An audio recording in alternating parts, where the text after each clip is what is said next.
오늘 우리에게 주시는 하나님의 말씀은 여호수아 13장 1절로 14절까지의 말씀입니다. 여호수아가 늙고 나이가 많아지자 여호와께서 그에게 말씀하셨습니다.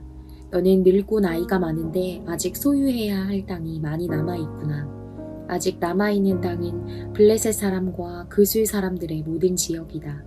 곧 이집트의 동쪽인 시올에서부터 북쪽으로 가나안 사람의 것으로 여겨지는 에그론까지, 그리고 가사, 아스돗, 아스글론, 갓, 에그론의 5명의 블레셋 왕의 땅, 아위 사람의 땅, 남쪽으로 가나안 사람의 모든 땅, 시돈 사람의 무아라에서부터 아모리 사람의 경계인 아베까지, 그발 사람의 땅, 동쪽의 레바논 전체, 곧 헤르몬산 아래 바알갓에서부터 하맛의 입구까지다. 레바논에서 미스르본 마임까지 산지에 사는 모든 사람, 심지어 모든 시돈 사람까지 내가 친히 이스라엘 백성 앞에서 쫓아낼 것이다.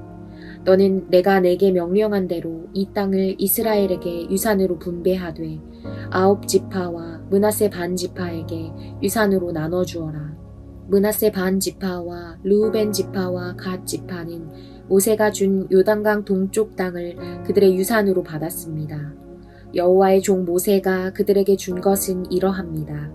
아르논 골짜기의 아로엘에서부터 그 골짜기 한가운데 있는 성과 디본까지의 메드바 온 평지와 또 헤스본에서 다스리던 아모리 사람의 왕 시온의 모든 성들과 암몬 사람의 경계까지, 또 그술 사람과 마아갓 사람의 영토인 길르앗과 헤르몬산 전 지역과 살르가에 이르는 바산 전 지역이었습니다. 르바 족속 가운데 살아남은 사람으로서 아스다롯과 에드레이에 살던 바산 왕 옥의 나라 전 지역이었습니다. 모세가 그들을 쳐서 쫓아냈습니다. 그러나 이스라엘 사람들이 그술 사람과 마아갓 사람은 쫓아내지 않아 그들이 오늘날까지 이스라엘 백성 가운데 살고 있습니다. 모세는 레위 지파에게는 유산을 주지 않았습니다. 그가 말한 대로 이스라엘의 하나님 여호와께 드리는 화제물이 그들의 유산이기 때문입니다. 네, 오늘도 말씀을 잘 읽으셨죠? 함께 오늘의 문제 풀어보도록 하겠습니다.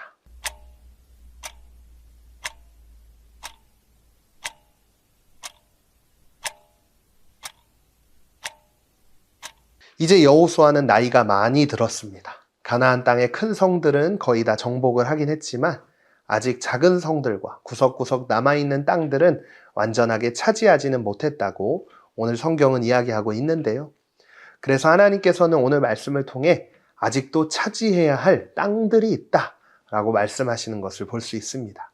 그리고 그 땅들이 어디인지도 하나님께서는 아주 분명하게 말씀을 하시는데요. 그래서 하나님께서는 이 땅들을 차지하기 위해 여호수아에게 중요한 임무를 주시는데, 그 임무는 바로 지파별로 땅을 나누어 주는 거였어요. 그래서 오늘 말씀 속에서 우리는 여호수아가 하나님께 받은 땅 나누기 미션을 열심히 수행하는 모습을 보게 됩니다. 그런데 오늘 말씀에서 우리가 꼭 생각해 봐야 할 것이 있습니다. 그것은 바로 여호수아는 나이가 많이 들고 건강이 예전만큼 좋지 않았어도 하나님께서 맡기신 일을 끝까지 순종했다라는 거예요. 오늘 본문 1절에서도 여호수아가 늙고 나이가 많아지자 라고 기록된 것을 볼 수 있는데요. 여러분, 나이가 많이 들었다는 것은요, 건강이 전보다 약해졌다라는 것이죠. 건강도 안 좋아지고 체력도 이전보다 더 안 좋아졌을 거예요. 그런데도 여호수아는 왜 하나님께 계속해서 순종할까요? 그 이유는 지금까지 가나안 땅을 정복하는 동안에 하나님께 순종했을 때 어떤 놀라운 일이 일어났는지를 직접 두 눈으로 그리고 몸으로 경험했기 때문이었을 거예요. 그래서 하나님께 순종한다면 반드시 하나님께서 하실 것이다. 하나님께서 이루어 주실 것이다. 라는 믿음이요, 여호수아 마음 가운데 아주 확실하게 자리를 잡고 있었던 거예요. 지금 내가 나이가 많고 힘도 예전 같지는 않지만 결국 일을 이루시는 분은 하나님이시니까 하나님께서 행하실 것을 믿고 나는 순종하면 돼 라고 생각하지 않았을까요? 그래서 여호수아는 상황을 보지 않고 자신이 약하다고 생각하지도 않고 하나님이 하실 일을 믿고 끝까지 순종할 수 있었던 것입니다. 우리도 마찬가지예요. 하나님께 순종하기 위해서 우리에게 필요한 건 바로 하나님께서 하신다는 것을 믿는 믿음이라는 거예요. 여러분, 이 믿음이 있을 때요, 하나님께서 역사해 주시고 우리와 함께 하시며 우리가 해야 할 모든 일들을 선하게 인도해 주신다는 것을 기억했으면 좋겠습니다.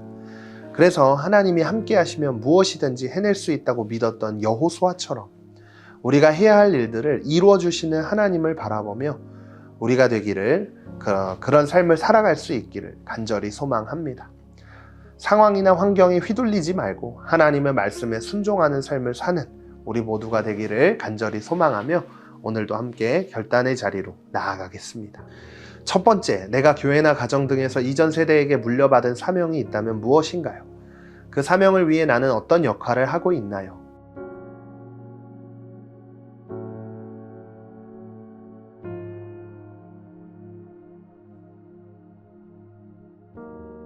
두 번째, 하나님과 동행하는 삶에 나이나 조건은 문제가 되지 않습니다.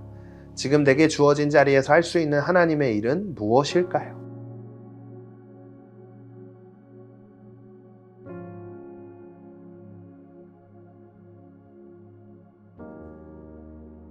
오늘도 말씀을 기억하며 함께 기도하겠습니다. 하나님, 여호수아처럼 제가 약할 때에도 하나님이 이루신다는 것을 믿고 순종하게 해주세요. 상황, 환경을 보지 않고 말씀을 따라서 걸어가는 제가 되겠습니다. 오늘도 함께 해주세요. 예수님의 이름으로 기도드립니다. 아멘.